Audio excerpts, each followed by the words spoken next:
What's up, y'all?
Padded Room Radio is on the air, you motherfuckers. My name is Darian. I am back for another week of horror bullshit coming straight to your face holes.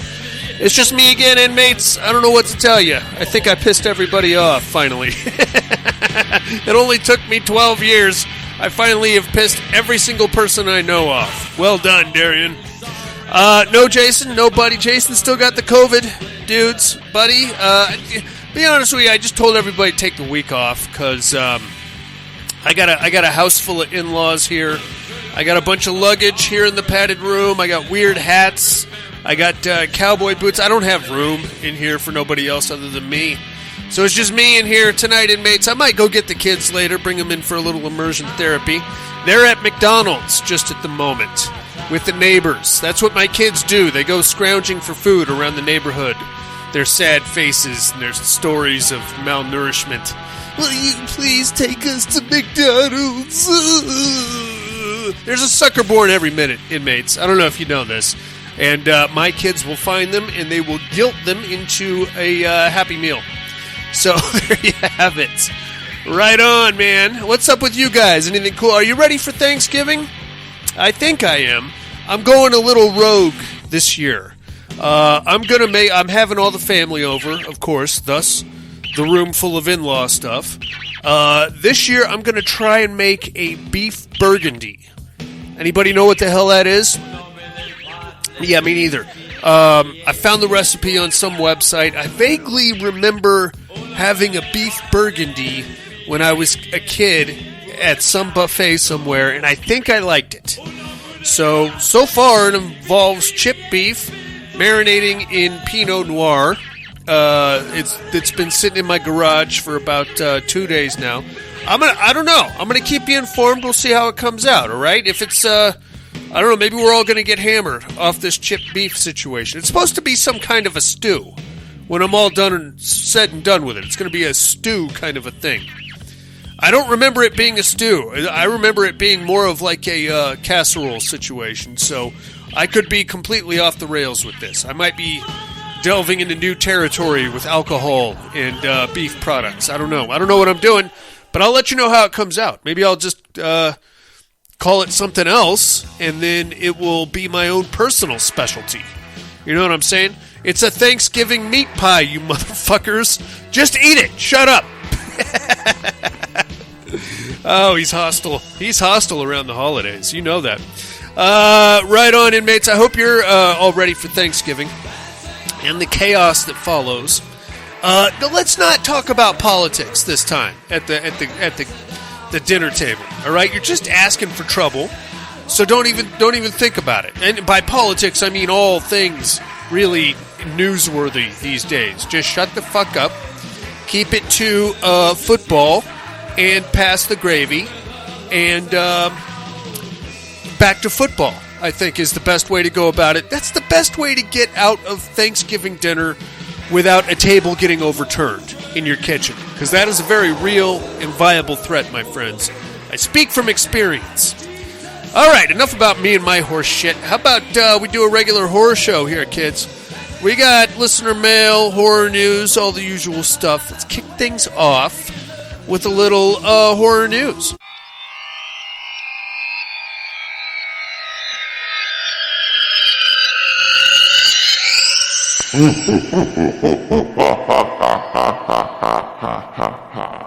Horror news. Yeah, buddy. Here's some good news. There is a new map and new characters coming to the Texas Chainsaw Massacre video game on the 28th of this month. Now, look, I've got it. I played it once. Little wacky, but I just need to buckle down and do a deep dive and get into it. The problem that I already see with it is it's basically Dead by Daylight, but instead of 1-on-4, it's 4-on-4. Very cool. You got 4 survivors, 4 killers, and they all have to work together to try to kill those guys or escape from the farm there. Here's the problem that I saw in my one time playing it. Everybody wants to be Leatherface. Nobody wants to be anybody else. So that's a problem. I played it. I wanted to be Leatherface, but it was already taken, so I got shoehorned into Nubbins, the hitchhiker. Now, if you're playing the character of Nubbins, all you're doing is flailing around the farm with a straight razor, trying to find the survivors. And by flailing, I mean literally doing like a spazzo dance, because that's how Nubbins moved in the movie. So that's how you feel very silly playing that game if you get stuck with that character. I don't know who else they could possibly add to it, because they already had Bubba, they had Nubbins, they had Drayton Sawyer. Possibly Chop Top, I think. I don't believe he's in the game yet.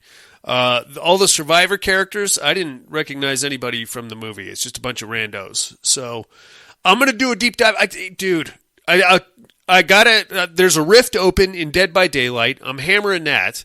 And I don't know if anybody noticed, but on the PlayStation Network, Aliens Fireteam Elite is absolutely free. And I've been, me and Deacon have been playing the shit out of that. That's a fun game. I don't know why everybody hated it when it first came out. I'm having a good time with it. All right, enough about that. It looks like stills are out for Robert Eggers' Nosferatu remake. So, a couple of things. Number one, Bill Skarsgård as Count Orlok. He does good work. I have zero problem with that. I don't know which direction they're going to go with it. Is it going to be silent? Is it going to be black and white? Probably. That's what Robert Eggers does. He does the Vitch, the Lighthouse. They're all black and white. He loves himself some black and white. So I'm down with that. But is it going to be a silent film? That's a good question. Because, original Nosferatu was a silent film. There's also a 1973, I believe, remake, directed by Werner Herzog, starring Klaus Kinski, Nosferatu the Vampire. I've tried to watch it a couple of times. I've yet to make it all the way through. I don't know, something about Klaus Kinski, man. I feel like he just needs to... I feel like every time I see him, I feel like that's a guy that could possibly try to have sex with me at some point. You know what I mean? I don't know. It's just the German thing, or what is he, Nordic or something? I don't know. It's just the look of him says, that's a guy that's going to try and get on top of me, and it kind of weirds me out a little bit. I'm interested, though. I like the Vitch. I do not understand the Lighthouse for the life of me. I'm just not smart enough, I guess. That's fine. But I'll check this out, Nosferatu with Bill Skarsgård. Stills are also out for the first Omen. This is going to be an Omen prequel, if you can dig that. We haven't had an Omen film since 2006 with that remake with, what's her name, Julia Stiles. That was okay. That was okay as far as remakes go. Do we need a prequel to the original Omen? Is the question we should be asking ourselves. I mean, what are we doing here? Are we going to go all the way back to when Damien was born? I guess. Are we going to see a jackal give birth to a human baby? Because that's kind of weird. I don't know. I don't know what we're doing with this. I saw the stills. They're very ambiguous. There's like a building on fire. And that's all that I saw. Maybe there's more by now, but it's Omen. Okay, so the entire Omen franchise is 4 films. The last one was a made-for-TV movie. It was really bad. That was the one where Damien's female cousin became the new Omen kind of a thing. Third one, I think, was the best. That was the one where he was the ambassador and he had like a cult of followers and they were killing babies. Sam Neill was the Omen in that one, the Damien. Second one was all right, as far as I recall. That's him in military school. And then, of course, the first one is where he's like the AC/DC kid. So, I mean, it's not like a storied franchise by any standard. The four films, we can basically pretend the last one never happened. We'll be fine. I'll be interested to see where this goes. I'm not a huge Omen guy. I think the best part of those movies was the score. Ho hee ho ho, ho hee ho ho. It's for you, Damien. You know what I'm talking about. Despite my horrible performance there. What else we got here? Michael Dougherty is shopping a Krampus 2 treatment.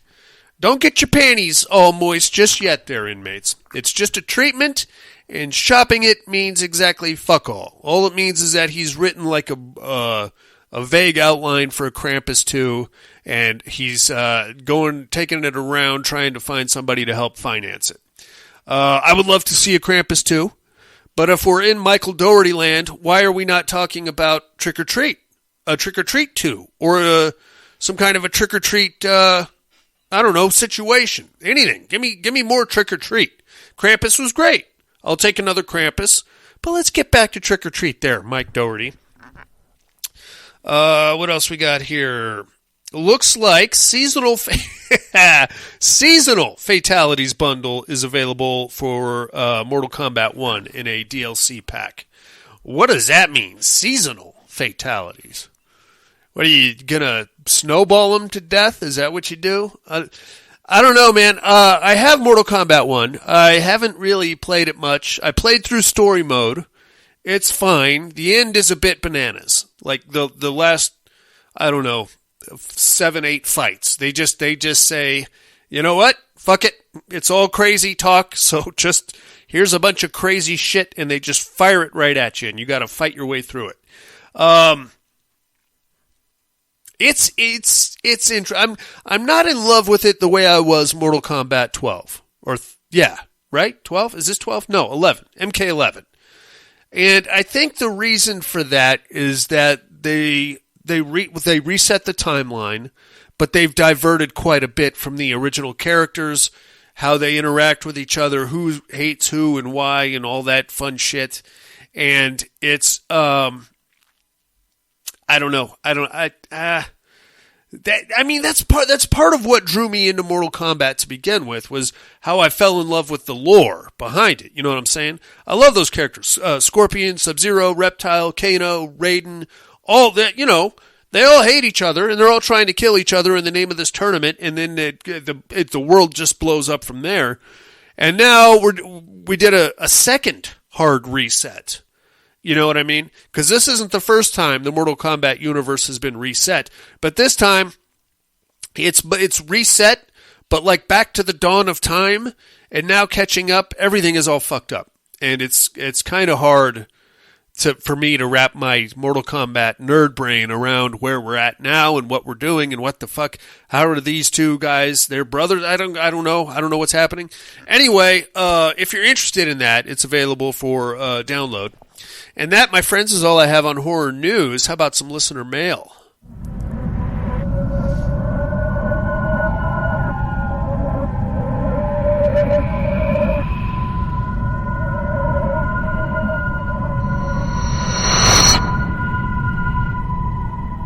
Listener mail. Yeah, buddy. It's listener mail time. Oh, shit. Okay. We got voicemails, we got emails, we got all kinds of fucking shit coming in here. Let's start things off with the emails, if we could. Looks like our main man team is in the house, all the way from Sydney, Australia, this guy. You know him. He's part of the Dummies of Horror. What does he say here? Subject line, horrific women. I know a few there, Tim. What's up, Darian? Hope you're okay this week. I'm assuming you're by yourself again since you have no friends. I do not have any friends. I just have people that I can periodically convince to come to my house, and that's about it. That's why I do this show, is to make new friends, and eventually I piss them off and they leave me alone. It's probably better that way. Shout outs to Buddy and Jason. Hope you guys are doing good and loving life, and even you too, Miss Monica. One day I pray for your return. She said that she is planning on moving back to the town that I broadcast out of. So if once that happens, bros, I think she'd be all in. She really liked doing the show with us. So the only reason she stopped is because of the shit with her mom and then moving away. And if she comes back, I think we're ready to go. I'm just saying that. Miss Monica, one day for your return. Let's get in the Terra Dome. Since Darian shat all over the Babadook last week, put me down for the Duke to win. I would love to hear you explain that, Tim. I would love to hear your theory on how the Babadook beats Valak, but I don't think you can justify that. I think you're voting just to piss me off. But I'm not going to let you. I mean, I'm going to put you down for the Babadook, but I'm not going to let you piss me off. How about that? 2 for the Babadook. Very nice. Meat Hook. 3, female horror characters. Number 3, the female Cenobite. I don't know, bald chicks are kind of hot. I agree with you, Tim. I don't know what that is. What is that? Ever since I saw The Fifth Element, you know what I'm talking about? You know the scene I'm talking about? There's a scene in The Fifth Element where one of the orc things, the shapeshifter dudes, turns into a hot bald chick to try to get onto an spaceship, and it doesn't work. But for a second, there's a really hot bald chick. After that, I've been trying to wrestle myself down a bald chick. Not as easy as it sounds. I think I've seen 3 of them in person, and none of them wanted anything to do with me. So there's that. Female Cenobite bald chick. Number 2, Baby Firefly. Rob Zombie's wife is kinda hot. What do you mean, kinda? There.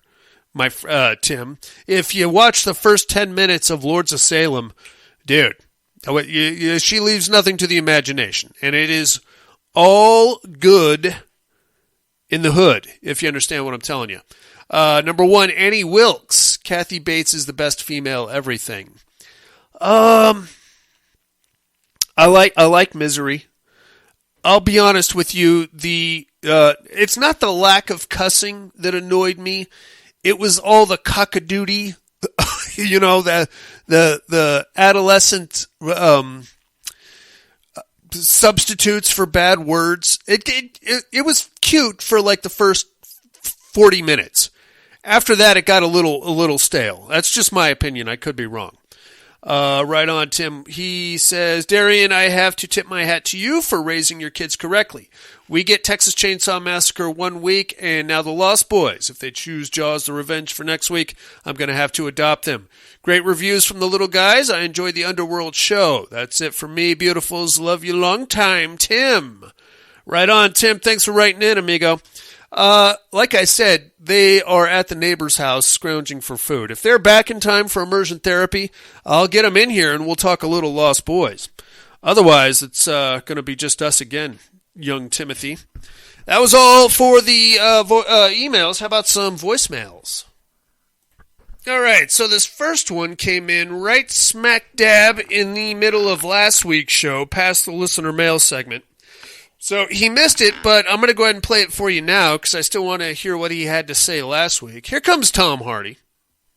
Hello, Pat Room. How's my favorite degenerates this week? It was just me. I don't know if I'm going to make it in on time. But You did I'm not. Making my call. Sure. I got to get through with the educating department. What do I you think? got you. Your doctor sleep. Sir. You got me.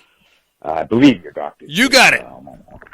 Anyway, good flick, man. I really thought it needed more of the overlook, though. Well, My yeah. one complaint about it. I wanted more of the overlook. I would agree with that. Hey, you were talking last week about horror franchises that took such a significant dip, Right. and then just went to total shit. Yeah, there Now, are I want to many. also direct you to the Lost Boys franchise. Oh, God.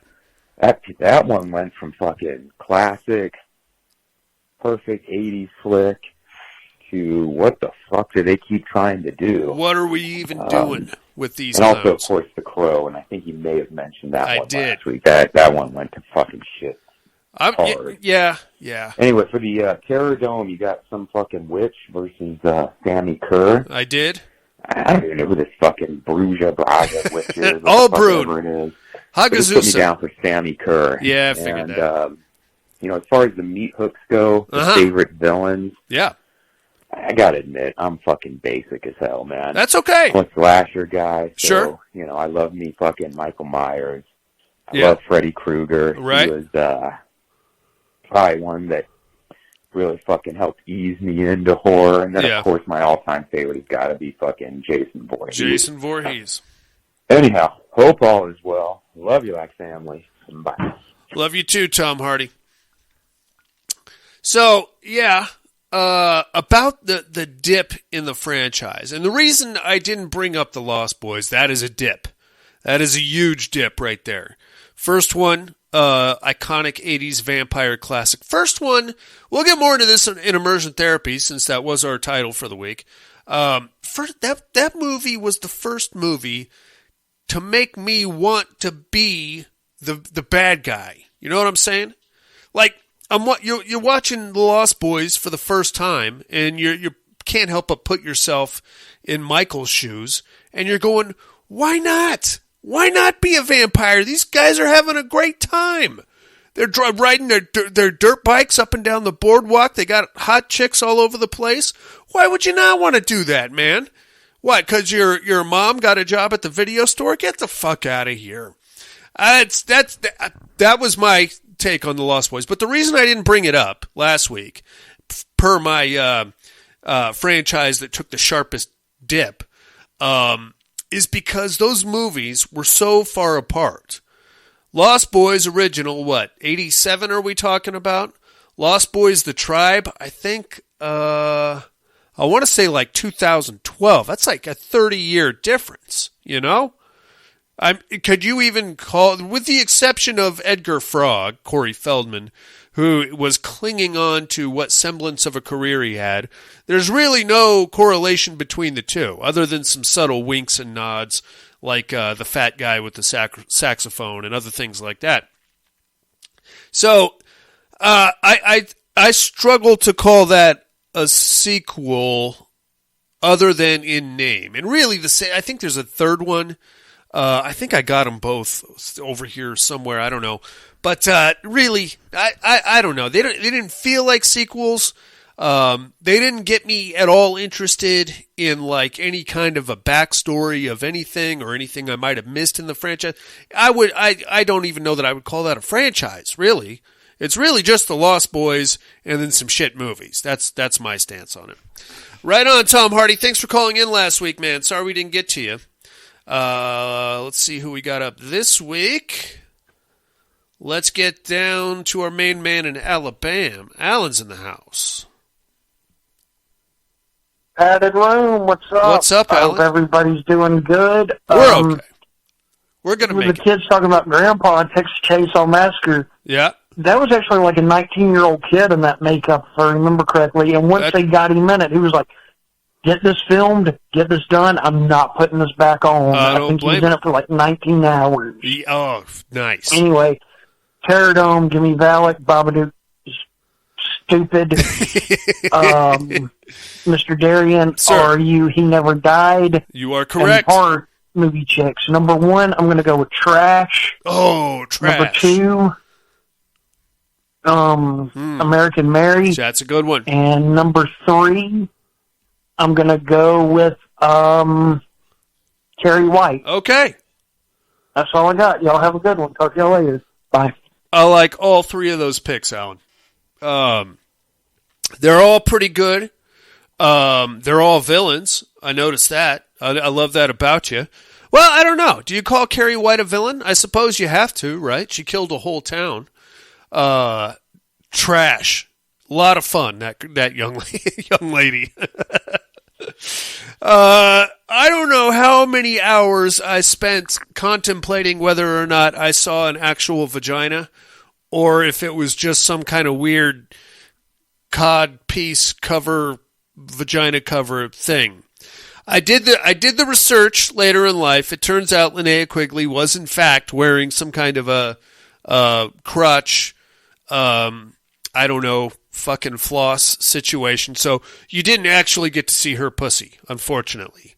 And despite my better hopes, it's just her in a bikini, but she is topless and she dances and it is hot. And you do get to see the backside, which is also very hot.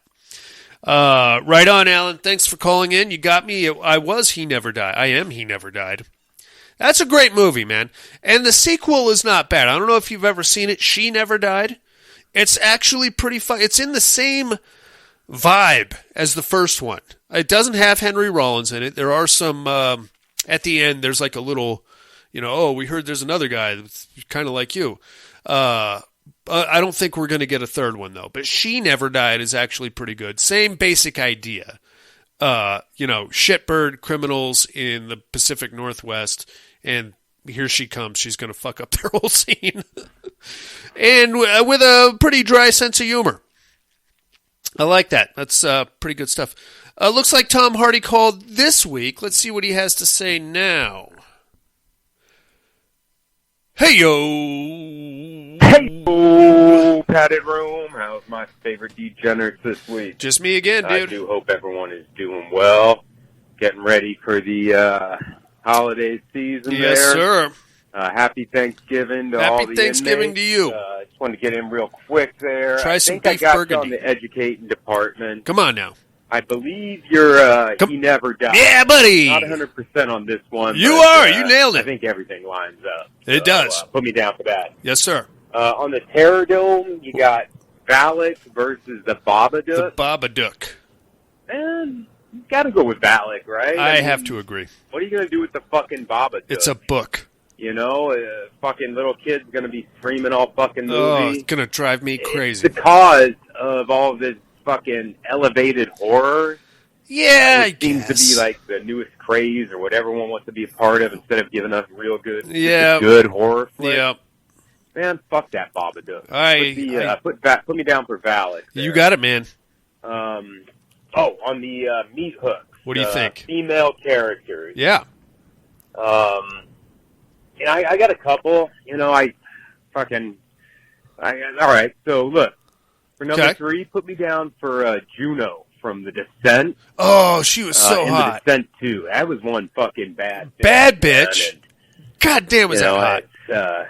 I don't want to give nothing away about that flick. I know it's old. Everybody's probably seen it. But, man, if you haven't, go watch The Descent. Man. Natalie Mendoza is the actress. Number 2, put me down for Maggie from Escape from New York. That was the... okay. Was that Adrienne Barbeau? Adrienne Barbeau character. Yeah, man. yeah. Did I say that right? Barbeau? Bobo? I don't know. You know the one I'm talking about. Boo-boo? Anyway, when you first fucking meet her, you just figure, oh, that's the fucking chick that was given to Brain for him to fuck so he stays in line. Correct. But kind of throughout the flick, you figure out, man, no, she's actually a fucking badass. It's a bad bitch right there. She stands up to the Duke. Yep. Fucking actually, number 1. I don't know. That to me, that character always stood out. I agree. And you know what? For number 1 thing, and I know this ain't a character, the entire movie, huh? But put me down for Linnea Quigley. Just in general. I mean, I like that. She's just for my fucking horror pedigree. Sure. When I was growing up, if I'm looking, all right, look, I'm looking at 2 flicks. I'm like, which one should I rent? Right. Should I rent this one here? It sounds kind of cool. She's in both of them, I bet. Fucking people going to get killed. Yeah. Or should I rent this one here? Sounds pretty cool. Sounds like a bunch of motherfuckers people going to get killed. Right. Oh, but this one's got Linnea Quigley. Sold. Man, whether the movie's good or bad, you were going to see some shit. She's going to get naked. That was part of my horror upbringing. I'm down. I like that. GP, I'm down with that, man. She is, think what you will of her. She is part of the 80s horror, I guess, DNA, for lack of a better, so she's part of the roadmap of 80s horror. You know what I'm saying? And us being horror fans at the age that we're at now, dude, if you haven't pulled one off to Linnea Quigley, are you even a horror fan? Are you even a heterosexual male horror fan? Even if you're a female, you probably squeezed one out to her. It's fine. So many movies. Well, I'm talking about Return of the Living Dead, probably the best. Silent Night, Deadly Night. Watched her get impaled on antlers. Witch Trap. She lasted all of about 8 minutes. 6 of those 8 minutes, butt naked in the shower. What else? You got this, fucking Night of the Demons, man. Who was the first actress to shove a tube of lipstick into her nipple ever? Quite possibly not the only. They made a remake, but definitely one of the few to do so. What else? I got that Linnea Quigley workout video. It's fine. She is naked a lot in that one also, seemingly for no reason whatsoever, but she is in it, and she is naked and doing leg lifts and things of that nature. Dude, I'm with you on this, Tom Hardy. It's part of the roadmap of the horror, our childhoods, sexual awakenings of sorts. Dude, Linnea Quigley, I'm with you on that. But the question that begs then, if we add her, does a Brink Stevens go in there? Does a Michelle Bauer? There are very attractive scream queens, quote unquote, that would also fit into that roadmap. My own personal horror pedigree, I would take a Dawn Wildsmith. You know my feelings about her and my history with her. I would probably.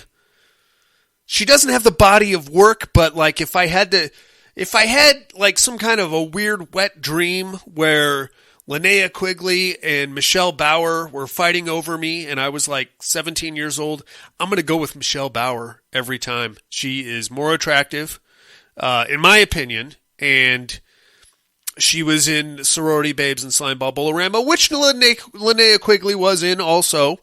So there's that. I'm gonna talk myself into going the other direction. All right. He got GP'd. He did call back. Let's see what else he has to say. GP'd. Hell yeah. Motherfucking P. Do it, baby. Hell yeah. Anyways, I was saying, I did get to catch the rest of the Fall of the House of Usher. Very nice. I thought it was pretty good. Yeah. As a whole, I think the series actually gets, all in all, I'd say it's pretty good. I don't think it was as good as Hill House. Okay. And I think it's right there. They're all great. For Midnight Mass, and then probably this. Okay. And then Bly Manor, and then don't forget the Midnight Club. As far as that guy's series on Netflix. All in all, Michael Flaherty? A lot of jump scares. And Flanagan. It almost felt like, you know what, the studio executives are saying, hey, you're getting a little too bogged down in the story. We need a jump scare. We need to remind people it's a horror flick. Okay. But all in all, I'd say it was good. Definitely nice. Worth the watch. But yeah, so give it a shot. Okay. I also did get to catch Renfield, which was fucking... It's silly. I thought that was pretty damn fun. You like that? It's silly. Good flick. Okay. Anybody hasn't seen it, I think it's on one of them services. I want to say Peacock. Anyway, hope all is well. Happy Thanksgiving to all. Love you like family. Bye now. Happy Thanksgiving, Tom Hardy. Love you too. It's fun. I've seen it. I've talked about it. Renfield. I believe it's streaming on Peacock. I'm going to tell you right now, inmates, you get a combined, 12 minutes of Nicolas Cage as Dracula, and it's a very hammy Nicolas Cagey version of Dracula. It's a comedy, all right? That's it. It's more about the kid from Warm Bodies, whatever his name is. He plays Renfield, and it's this whole adventure about him being a lackey and things like that. It's fine. It's more of a comedy. You'll probably dig it. That is all I have on the listener mail. Thank you very much, Tom Hardy, Alan, and Tom Hardy, and Tim.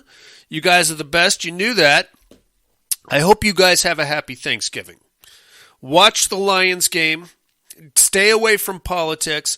Go crazy with the food, man. Just don't drink too much wine and call your sister-in-law a fat sow, because that's not fun. Hey, first off, I'm sure she's a nice lady. Second off, you're only going to regret it, even if you think she actually is a fat sow. So let's just not even do it. I know you're thinking about it. I'm going to tell you not to, okay? And you're going to thank me later when you have a nice Thanksgiving with your family and your sister goes home and everything is cool afterwards. So you're welcome for that. Love you guys. Happy Thanksgiving. Let's do a movie, shall we? Satan is coming on the devil's wedding night. Diabolic demons delirious with desire.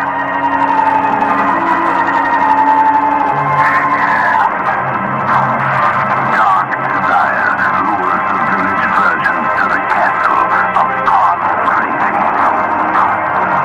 Tiptoe through terror while Satan sleeps. When the devil wakes, death rises.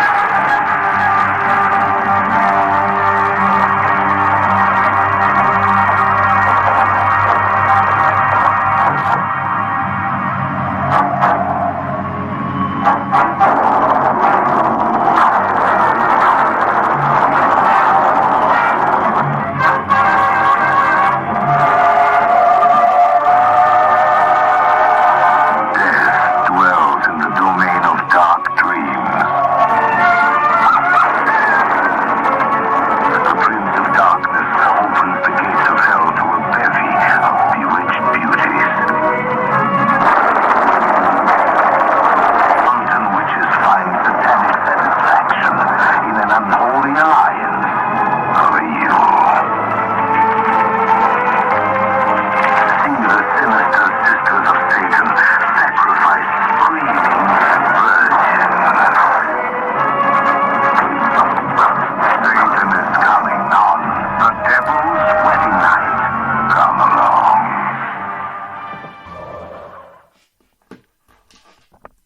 That's right, inmates. It's The Devil's Wedding Night from 1971. This one got 5.3 stars on IMDb. It's got an R rating, written by Mark Damon, directed by Luigi Bazzella. It stars Mark Damon and Rosalba Neri and Esmeralda Barreros. Sorry about the Anchorman thing there. This one originally aired on Elvira's Movie Macabre, March 5th, 1983. Now, I could be completely mistaken here, inmates, but I remember vaguely Elvira's Movie Macabre being like a network TV show. Am I wrong about that? I think it was.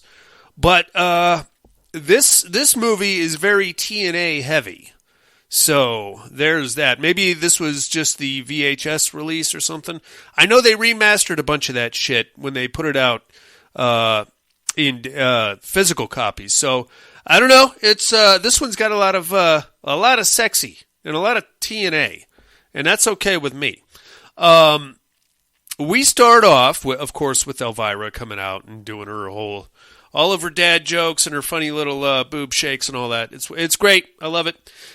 We get into the movie, and we start off with a young lady running through the forest. Now, I got to tell you, if you watch this on Peacock, which is where I checked it out, the transfer is absolute garbage. Like, you can see the graininess, and there's like a lot of weird, like, green scratches in the film, I guess.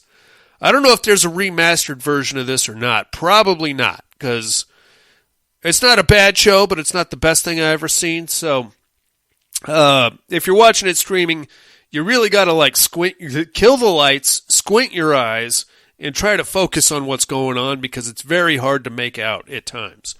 Anyway, there's a chick running through the woods, and then the camera is like in POV, and then she trips and it catches her.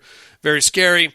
From there, we cut to like a psychedelic blur, kind of a negative enhancement. A lot of topless chicks running around, and like apparently they're frightened of something as the opening credits roll. That's okay. I'm okay with that. Then we cut to the main story. So we have Mark Damon playing two twin brothers, and I don't believe that he is actually related to Matt Damon. I could be wrong about that, but there's nothing on his IMDb page. He plays two twin brothers. We have Karl and Franz Schillerer. They're German. That's all you need to know. Now, they're identical. And the only way you can tell them apart is Franz is a bit of a douche nozzle, and Karl is like a historian / budding archaeologist or something like that. I guess we pick up with these two guys in, I guess, Karl's study, where he's poring over some old books and looking at old folklore and stuff, and he comes across in his studies something called the Ring of Nibeloni. Why is it called the Ring of Nibeloni? I have no idea, but that's a very fun name. I feel like there's a sexual connotation there. The Ring of Nipoloni or Neck Nibeloni, I don't know, but it's fun. According to folklore and legend, the ring is a blood relic, and when it is shown in the light of a full moon, it gives the wearer complete power over the people around him, and if the wearer denounces love, and I'm not sure what exactly that's supposed to mean, then he will have total power. So it's like some rule the world type of business. Very exciting. And Karl decides that he wants to set off to find the Ring of Nibeloni. And Franz comes in and he's like, "Hey man, what you doing?" He's like, "Check out this Nibeloni stuff." I may be incorrect in my recollection of the name of the ring, but I wrote down Nibeloni, so that's what we're going with. I cannot say that word with a straight face. It sounds like something my daughter would make up. It's a goddamn ring of Nibeloni. All right. So yeah, he's all excited and he's like, "Okay, well, are you going to go find the ring?" Huh? He's like, "Yeah." "Where are you going to go?" And so then he gets into like this whole, it was last seen near the village La Dracul, which is at the base of the Carpathian Mountains in the Transylvania region.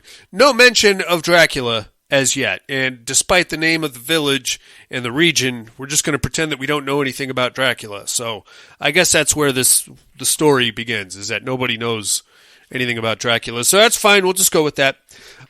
He's telling you got to go there, and then it's probably in the castle. There's a countess that lives in the castle, but she's got like a reliquary, and it might be somewhere there in the castle. I'm going to go down there and see if she'll let me poke around. While he's going through this, Franz is going, "Ha ha!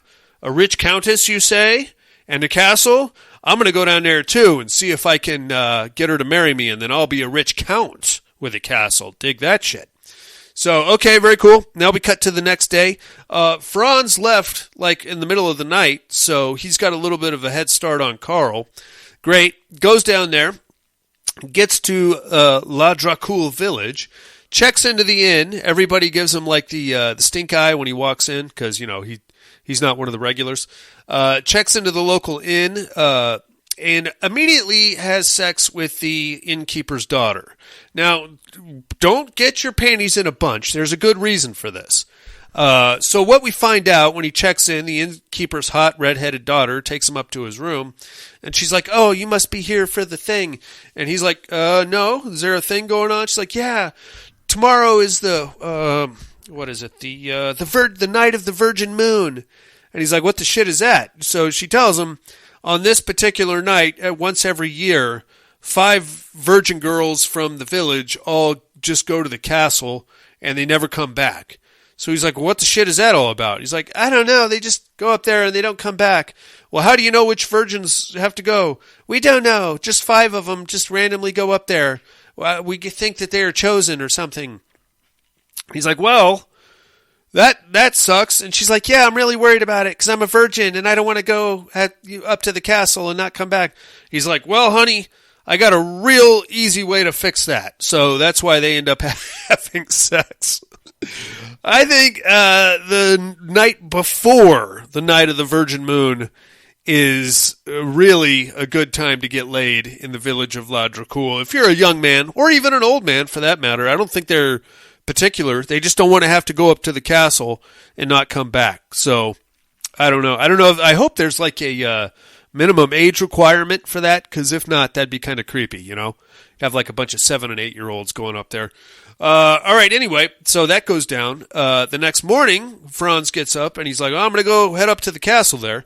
So he goes up and he starts, goes to the castle, knocks on the door, and a young lady answers, and she is just like a robot. Her name is Laura, and she's like, hello, I am Laura.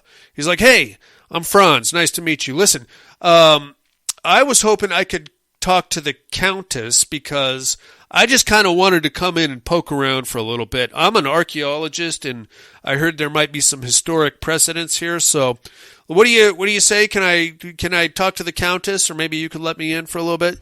She's like, wait here. And then she goes inside, comes back. She's like, the Countess is gone for a couple of hours, but you can come in and wait for her. So he's like, okay. So he goes in, and she puts him up in like a library room. So now, mind you, Franz is a peahound, and he has no interest at all in actually doing any kind of archaeology or historic anything. He's there to get he's looking to get his dick sucked and hopefully marry the Countess and inherit this big castle. That's what he's looking for. But since he's there, he might as well, check the place out. So he goes outside, and now it's dark out. By the way, about this time is when Carl rolls in, and he's actually looking to track down his brother, Franz. He knows he's there. Carl's like, okay, been to the village. He's not there. They said he went up to the castle. I'm going to head up that way. While we're back at the castle, Franz is like running around, checking things out. He hears a bunch of screaming from outside. So he runs outside thinking, damsel in distress or whatever. He finds Laura there dead on the ground. She's like, oh shit, that's the chick that let me in earlier. She's dead. I'm going to go call for help or something. He runs back inside, and that's where he finally meets the Countess. The Countess is there. She's like, oh, you must be Franz. And he's like, yeah, hey, your servant girl is dead out there. And she's like, no, she just looks dead. She's actually fine.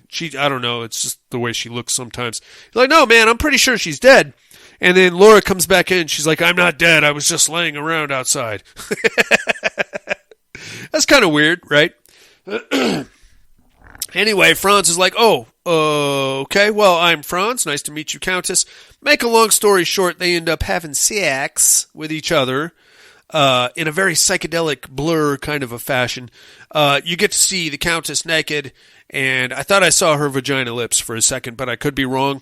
A very psychedelic 1970s kind of a sex montage with a lot of smoke involved and weird lighting and things like that, and bouncing, smiling at each other. That was how sex scenes went in the 70s.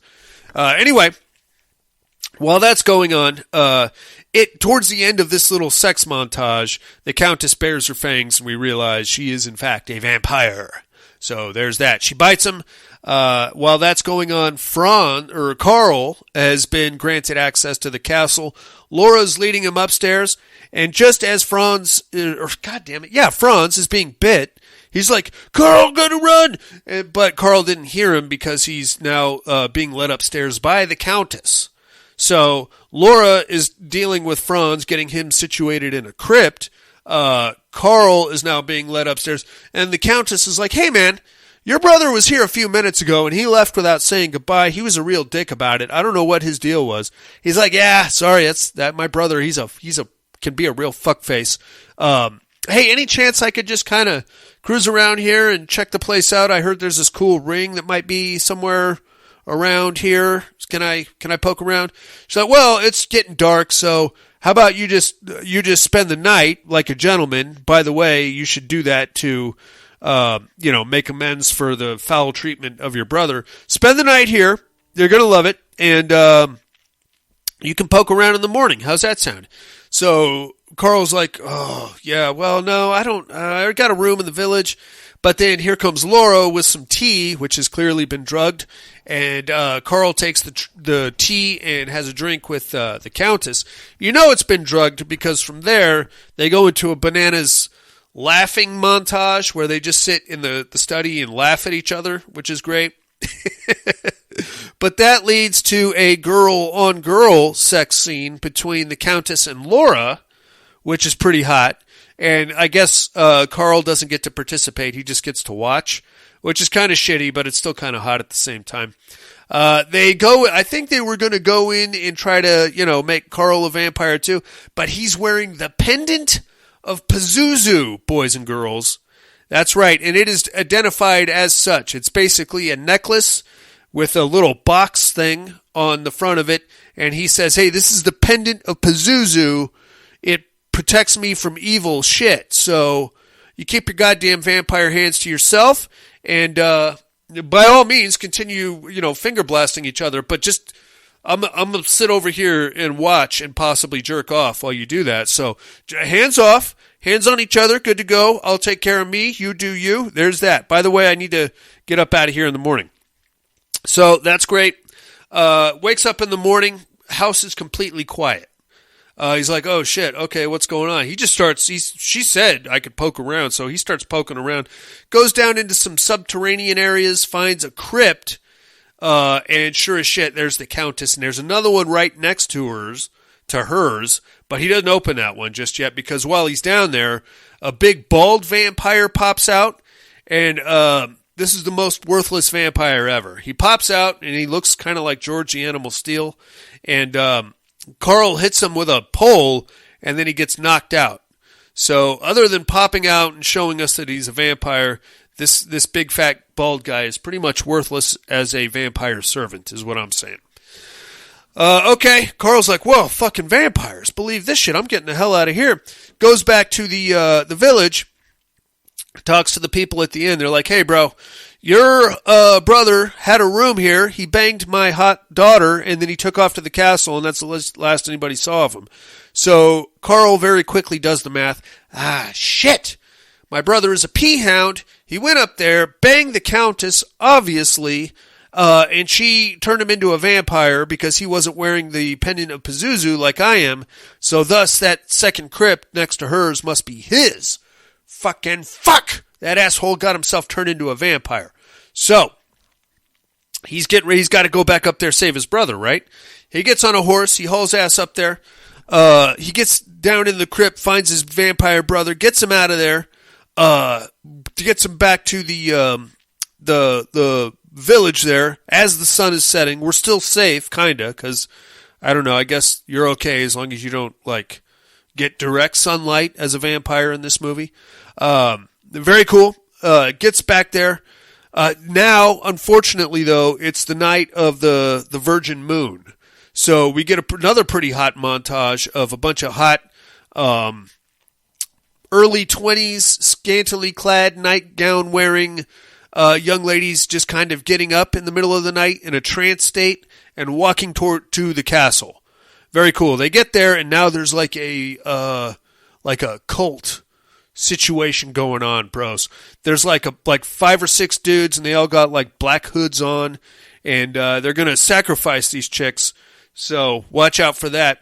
While they're prepping the young ladies to get sacrificed, i.e. stripping them down, the Countess hauls ass back to the village and confronts Franz. She's like, hey, you fucker, what are you doing out of your crypt?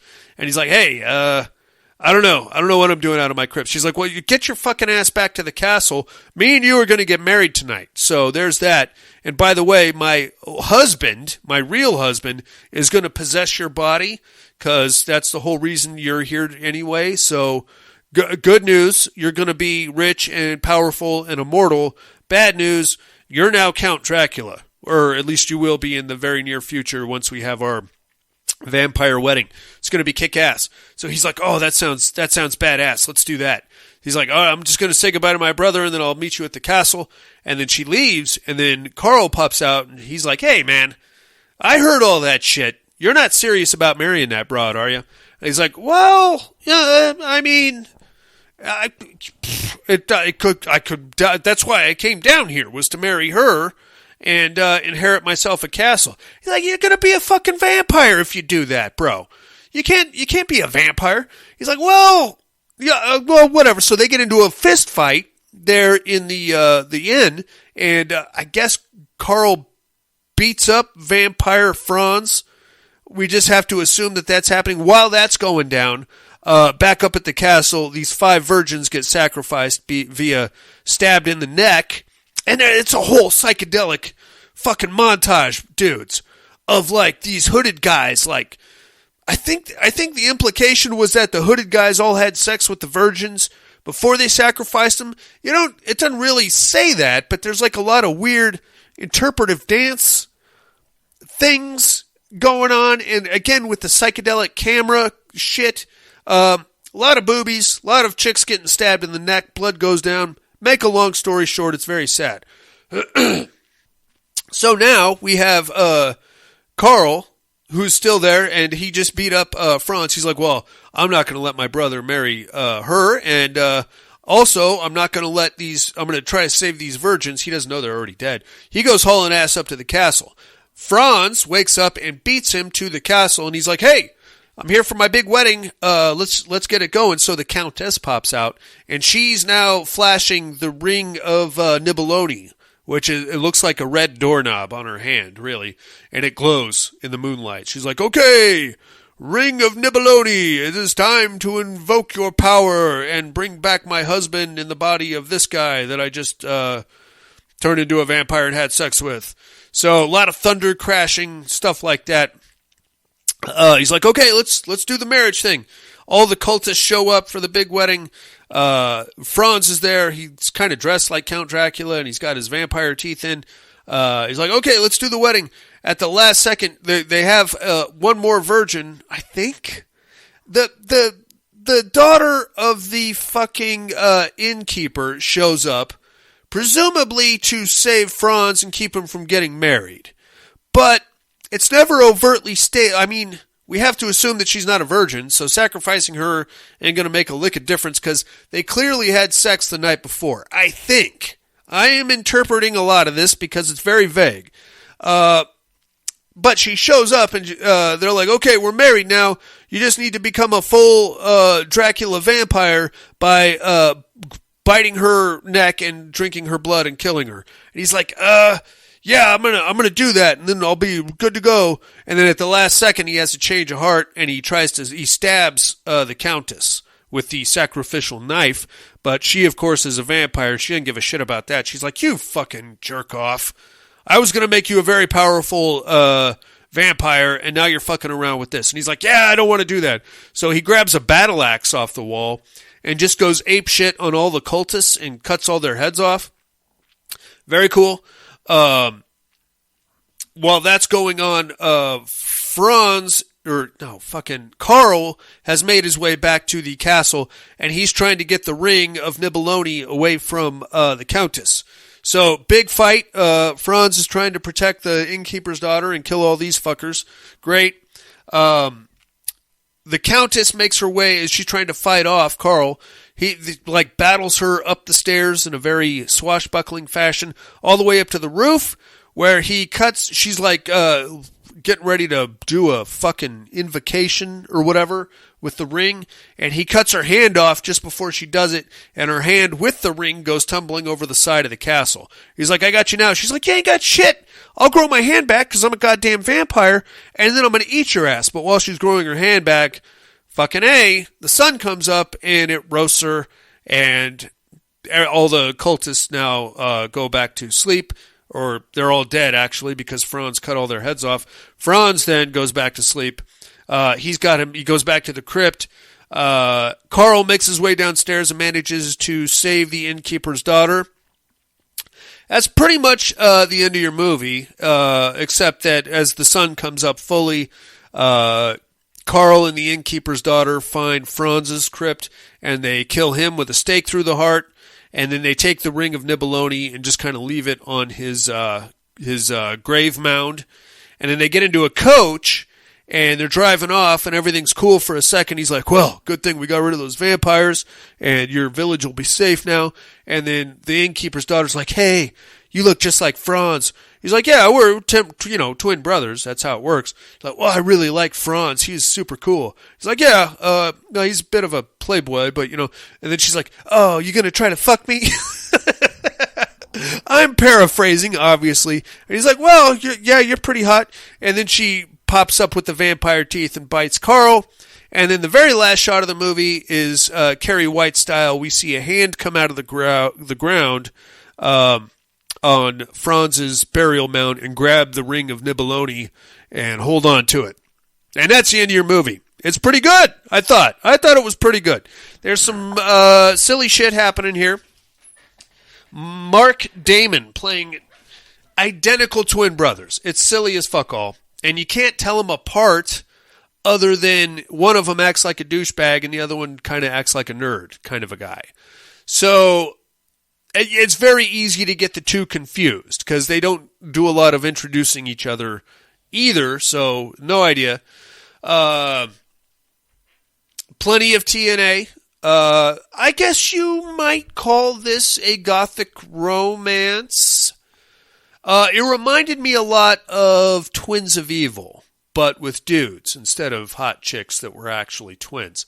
It's not bad. It's not a bad show at all. You want to check it out? Go ahead. It's on Peacock. Go to Elvira's Movie Macabre. I think it's episode 7 or something like that. Just look for The Devil's Wedding Night. I'm going to see if I can find you a better transfer, because this one was really garbage. I don't know. Maybe there's like a Synapse release or something. I'll see what I can find for you. In the meantime, I'm going to take myself a little break and come back with some other stuff.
Hey inmates, if you like what you hear, head over to the Padded Room Facebook group and support us through the Patreon link with a small monthly donation.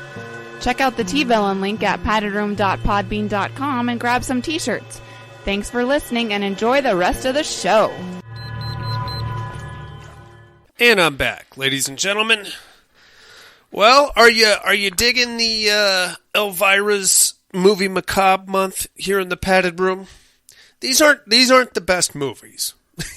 They're not even really that good or memorable. before this month, I don't think I'd seen any of these. That's for sure. They're not that bad, I would say. I would say they could definitely be a lot worse. Legacy of Blood was pretty fucking silly, but it's still, I've seen worse, that's for sure. So there's that. All right, I'm not making excuses for Elvira's movie Macabre. If anybody's interested, the whole shit is streaming on Peacock. That being said, let's do 3 on a meat hook, shall we?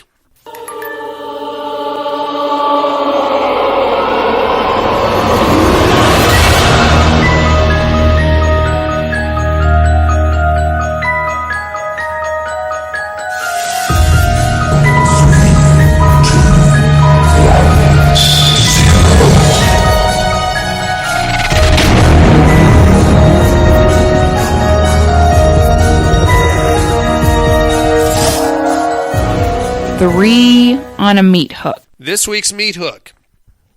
Movies. Now, let me qualify this one a little bit. We as horror fans have a rare and distinct privilege. What it is, we have movies that are bad. They're terrible. They're terrible movies. Bad acting, low budget, horrific special effects.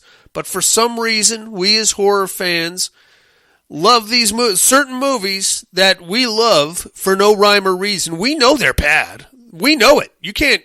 We're not going to try to convince you that they're good movies, but we still love them. Take, for example, A Demon Wind. That's terrible, man. That is a bad movie. But if our old friend Onyx Hades was around, which I think she is somewhere, she would defend that movie tooth and nail without any rhyme or reason or actual, there's nothing to back it up, really. It's just you like it, and good for you. I don't, and it's a bad movie just at face value. Just looking at like the statistics, the plot holes, the acting. It's bad, but that's okay. You still love it, and that's good for you. So my meat hook for the week is movies that are bad. It's a bad movie, but you still love it. I've got 3 of them. They're not all trauma movies. I'll kick it. I'll quit running my mouth and kick it off. My number 3, a movie called I Am Zozo. You probably knew this was going to pop up. Why do I like it? I think there is actual merit to this movie. It's a ridiculous premise. It's a tired premise, actually, more than anything. Kids go to a Halloween party on an island. The power's out. They can't really just go back because they're on a fucking island, so they have to stick it out, and they start fucking around with a Ouija board. Nothing good happens from there. We've seen that 150,000 times. What makes this one different? For me, it's the atmosphere. It's on an island. There is no nudity. You would expect. I don't think there is, actually.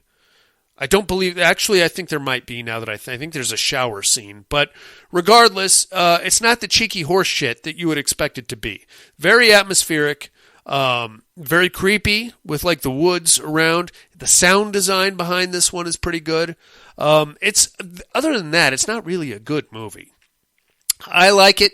Can't put my finger on what it is I like so much about it. There are other movies out there that are better with better versions of all the qualifying factors that I just mentioned, but I like this one a lot, and I can't tell you why. My number 2, speaking of Scream Queens and movies that had a healthy place in my sexual awakening, I'm going to go Surf Nazis Must Die. This one is a Troma release. This was back when Troma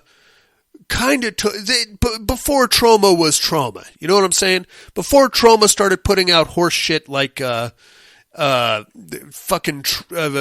Citizen Toxie, Back when it still tried to make like legit horror films and legit action sci-fi films. Before it just started with the fucking nonsense. This one probably is more of an action film. Stars one of my crushes, Dawn Wildsmith, who I think would probably be my time machine sex list topper. It's silly. It's silly as shit. I think the name says it all. Surf Nazis Must Die. a surf gang, if you haven't seen it, I'll give you a snapshot. Big earthquake, like, rearranges the Los Angeles coast, and surf gangs start vying for different territory. There's some pretty kick-ass surf gangs. There's like an Asian samurai surfer gang. There's the rich boy pipeliner gang. There's like a sexually ambiguous designer wave gang where they all wear like designer clothes while they surf. There's like the little skater kids, the skate rats. And there's some pretty cool like gang fights also. And then of course, the one rogue vigilante who decides she's got a beef with the surf Nazis. And rightfully so. They killed her son. Silly as shit. Good. I enjoyed it as a kid, and mostly for the sex scene with Don Wildsmith. That's my number 2. Number 1, another horrible movie. It's bad. It's bad on so many levels. Not a lot of it makes sense. Some of you, I feel like, as you listen to this, are calling me a hypocrite because I am sick and tired of like recent trauma movies, which are just fucking poultrygeist. You know, it's stupid. That is stupid. The entire premise of that is fucking dumb. What I'm gonna point you to now is a movie called Hard Rock Zombies. Now it's dumb. I'll tell you that it is dumb. It's a rock band on tour in a little town. They get lynched by the locals, but before they do, they kind of get their hands on like a Necronomicon-X music situation, and they record the song that brings you back from the dead, and their road manager plays the song at their graves, and it brings them back from the dead. You got Adolf Hitler in there, okay? You got a werewolf Nazi situation in there. You got a lot of. I think there's a zombie dwarf, if I'm not mistaken. It gets pretty silly, but I really enjoyed it as a kid. Watching it as an adult, I thought it wasn't that bad. I mean, there's some ridiculous stuff, but I don't know. I can't explain to you why I like this movie. I just do. The music actually isn't that bad either, for considering Hard Rock Zombies is the name of the movie. All right, that's my 3 on a meat hook. Movies that you know are bad but still love. Let me know. Area code 775-387-0275 is the mental health hotline. Go to paddedroompodcast.com, click the meat hook link, click the contact us link, or just mail at paddedroompodcast.com. Let me know what your top 3 guilty pleasure movies are, I guess. I guess that's one way of putting it, guilty pleasure movies. Let me know by next week, and we'll get into that in next week's show. But now, it is time for the Terradome. No tears, please. It's a waste of good suffering. I'm not gonna hurt you. You didn't let me finish my sentence. I said, I'm not gonna hurt you. I'm just gonna bash your brains in. I'm gonna bash them right the fuck in. I'll kill you all. I'll drive you crazy. I'll kill you all. Worst dream come true. 6-year-old child with this blank, pale, emotionless face, the blackest eyes, the devil's eyes.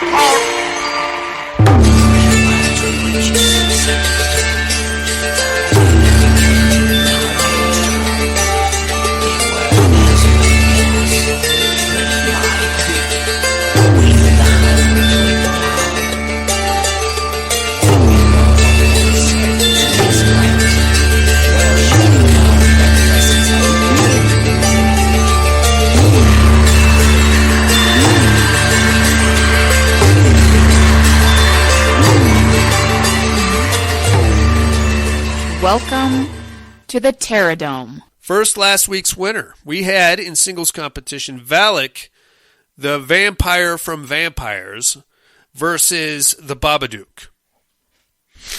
The shadows shifted and danced around the crypt. The thing with the hat was back, and to continue its harassment of Valak. He had little time and less patience for its games. Reaching into the darkness, he could feel the thing's essence. It fed on human despair. Feeding on it would be a rare delicacy for the vampire. With a vote of 8-3, Valak advances over the Babadook. I feel like we should talk about the Babadook.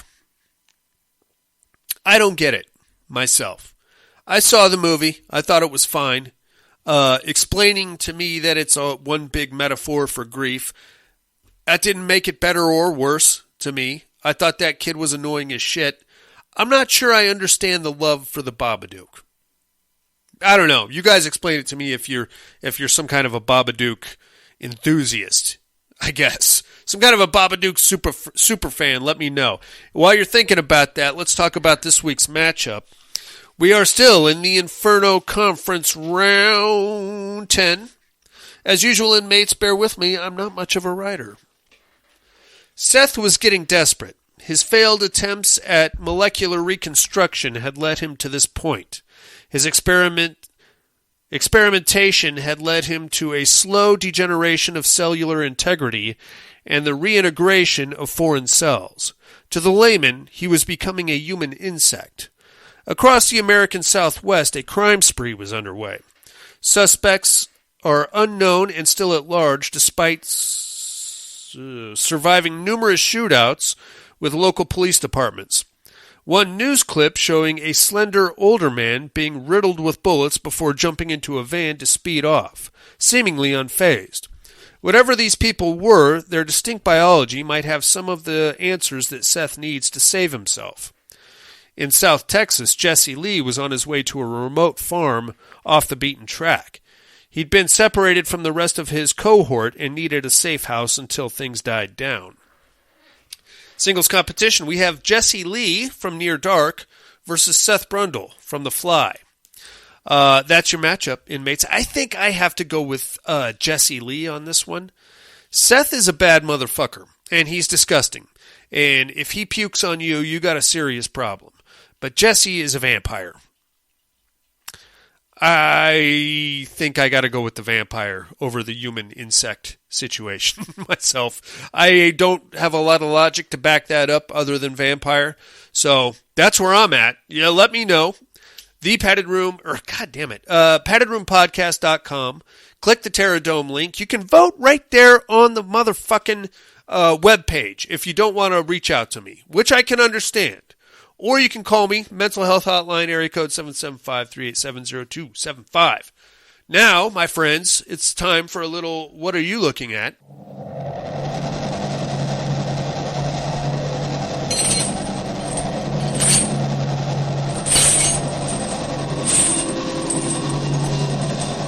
What are you looking at?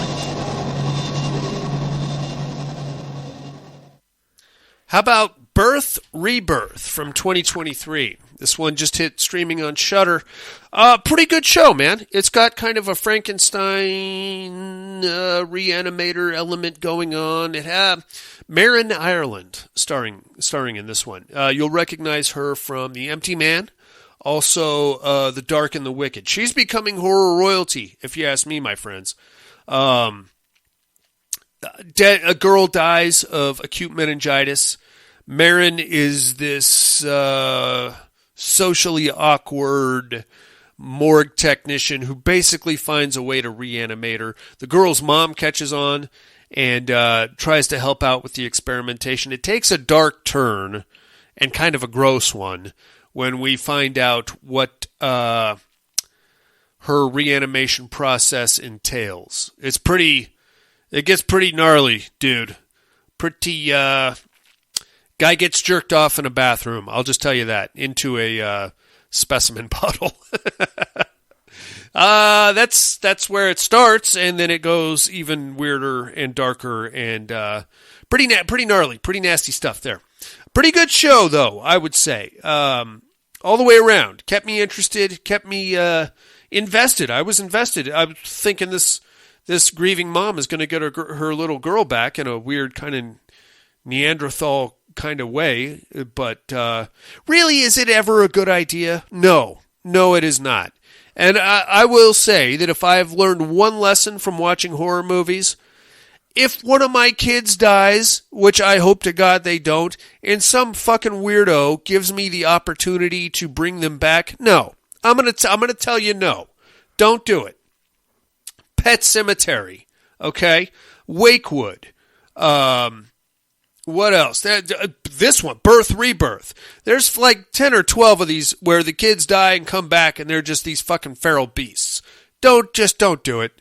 Or they bring some demon thing back with them. That happens too. There's nothing good coming out of that, bro. You know, hey, I'm sorry. Kid's gone. Hopefully you'll see him again. So we just gotta leave that where it is. That sucks. I hope I'm never there. And if I am, that's where I'll be. And that'll suck. On that happy note, speaking of dead kids, also watched Lake Mungo from 2008. God damn, is this a good movie, man. I can't say enough good things about it. I'm pretty sure we have at one point or another done a 3 on a meat hook with found footage. I don't know if you call this found footage, actually, because it's more of a mockumentary style. Found footage, by definition, is more of a literal found footage. Here's a camera with a bunch of weird shit in there. Let me check it out. This one's more mockumentary style. You've probably seen this one, man. It is great. You'll be hard-pressed to find a better ghost story / weird sex triangle gets thrown in there. There's a lot of twists and turns, and to be told on a mockumentary level, it's a hell of a movie, man. I got it on Blu-ray. It just kind of popped up on Shudder streaming, so I just kind of sat through it. If it's on, I'm not going to change a channel. That's how I roll. So I watched that, and then lastly, I watched Underworld Evolution from 2006. This is part of Underworld Rise of the Deacons, a little bonus show that I'm doing over on Patreon. Me and the kids are doing the Underworld franchise. You can check that out on Patreon right now. I dropped it last night, so it's there for your listening enjoyment. Underworld Evolution, not bad, but I will tell you that I feel like they tried to squeeze too much into one movie there. Because you're getting into Marcus Corvinus, and now he's like the original vampire. You're getting into William Corvinus, the original werewolf, and you're getting into their dad, Alexander Corvinus, who is just the poor schmuck who happened to be granted immortality by getting this weird disease back in the medieval whenever. That's a lot, man. That's a lot. I feel like we could have done 3 movies, just one on each, and kind of go from there, but we killed all 3 of them in one movie. I don't know if there was not supposed to be more movies after this. There is. There's 3 more. So, yeah, check it out over on Patreon. You got your whole Underworld shit. Me and the kids, we're doing it all. That's all I'm looking at. How about some immersion therapy?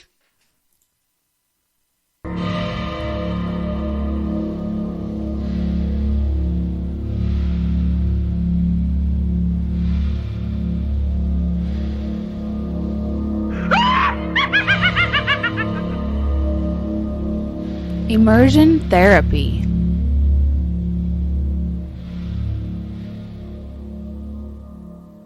Well, I just checked, and the kids are still at McDonald's with the neighbors. So I guess it's just me tonight. You've all seen The Lost Boys. It's a great show, right? I wish that they had paid a little more respect to the original in the shitty sequels. Now, I don't mind Feldman being Feldman for the sake of Feldman, and I understand that when the second film was made, Corey Haim was way too far gone to reprise the role of Sam Emerson. Jason Patrick looks exactly the same today as he did back then, so he could have been utilized. Kiefer Sutherland, I don't know if you want to bring him back, but I guess the real problem is that it felt like a run-of-the-mill vampire movie. You know, it didn't have the same vibe as The Lost Boys. It didn't have really, you could have gone back into that cave or whatever it was, that hotel. You could have brought Star back, or I guess probably not Lottie, but yeah, there's a lot of things you could have done to make it more of a Lost Boys movie and less of a sci-fi original. And I feel like they failed a lot. They tried to bring Kiefer Sutherland's younger brother in to be the vampire. He didn't look anything like him, and he wasn't nearly as cool as Kiefer, you know? So, I don't know, it just didn't do it for... And then they tried to bring werewolves in, and they basically turned it into a Frog Brothers movie. 2 of them, actually. Neither one of them was that great. Keep it in the gothic romance. It's kind of set a formula for, you know, the new wavy vampire, fucking I think a little bit with the Euro trash in there, and there's a reason it did, because it was such a good movie, you know, and we all wanted to be vampires after Lost Boys. I think the only real problem I have with it is the Max element, the part where Michael becomes a vampire, but you have that half-ass stage where he kind of can still back out if he doesn't kill anybody, kind of a thing going on. That's a staple. It happens. It never makes sense to me. Why would you not just do it? Just get it over with, you know? He doesn't. He falls back on his humanity, and then that's how the story goes. And he manages to rescue Star and Lottie. You've seen it. I'm not going to bore you with the details. Deacon is not here, so I will be picking the immersion therapy for the week. Let's see what we've got here. Your immersion therapy for this week is going to be Night of the Hunted. It's from 2023. It is presently streaming on Shudder. Check that shit out, inmates. I will do the same, and we can compare notes next week. But now, it is time to educate Darian.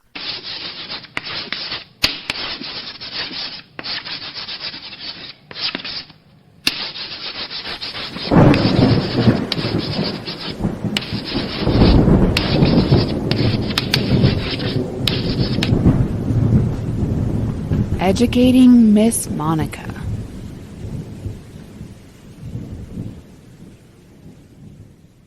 Who was I last week? Well, I last week was I guess a small-time hood working for a very strange mob boss in the Pacific Northwest. I had a very specific skill set in that I couldn't die, ever. Like, ever. I got sick of working for this dude, so I quit, and then I found out I had a daughter, and he wanted me to go back to work for him, but I didn't want to, so he kidnapped my daughter. I don't really care about the daughter, be honest with you. I just kind of feel socially pressured into going to save her, and now I got to go do that and kill a bunch of weird gangster dudes. He Never Died. It's a great show. It's streaming. Check it out. I'm sure you've seen Henry Rollins as a... I don't know that I'd call him a vampire. He is just an immortal guy that cannot be killed ever. And he's really just kind of fallen out of touch with everybody around him except for the old folks at the bingo parlor. Very strange type of a guy. Good show. Definitely worth checking out. Who might I be this week, you ask? Well, I am a recent retiree who purchased a boat, and I plan on sailing with my family on a big vacation with this boat that I just bought. I got it dirt cheap. It's great. Everything's cool. It's working fine. I hired myself a deckhand to help me sail the boat. We're going across the Caribbean, dudes. We're on full vacation mode. Weird shit going on the boat. I keep having dreams about the figurehead out on front of the boat. You know, the wood statue that goes out there. All kinds of problems with the boat all of a sudden. Weird things going on. People accusing each other of shit. Sure as shit, there's going to be some murders going down. And I don't know. Now I'm starting to think maybe this boat is cursed or something. Who might I be, you ask? Tune in next week and I'll drop some knowledge on you, inmates. In the meantime, that's about going to do it for me this week. Thank you very much for joining me. Hope you guys have a happy Thanksgiving. Join me next week for Dracula's Great Love, streaming here on Peacock as part of Elvira's Movie Macabre Appreciation Month in the Padded Room. Like, comment, subscribe wherever you heard this show. That helps the visibility quite a bit. Do have a Patreon campaign running. check it out. Link is right there at paddedroompodcast.com. I got this Underworld series I'm doing with the kids. You're going to love that shit. I'm telling you right now. Last week I had to explain how a vampire can make smoochy poochie with a werewolf and get some kind of a weird half-ass, half-breed baby thing going on. Next week we're doing Rise of the Lycans. A lot of smoochy poochie there, so prepare to listen to me stumble my way through that. It's going to be a whole ass thing. Find that over at Patreon. In the meantime, I think that's about it, dudes. For Jason in absentia, Buddy in absentia, Deacon and Daphne still at the neighbor's house eating McDonald's without me, Haunted Boats, kids that have died and came back to just wreck some shit and fuck up your idea of what you thought was going to happen when you did that. Vampires. They're all over the goddamn place. The Ring of Nibeloni. And the Padded Room Podcast. I'm afraid visiting hours are over.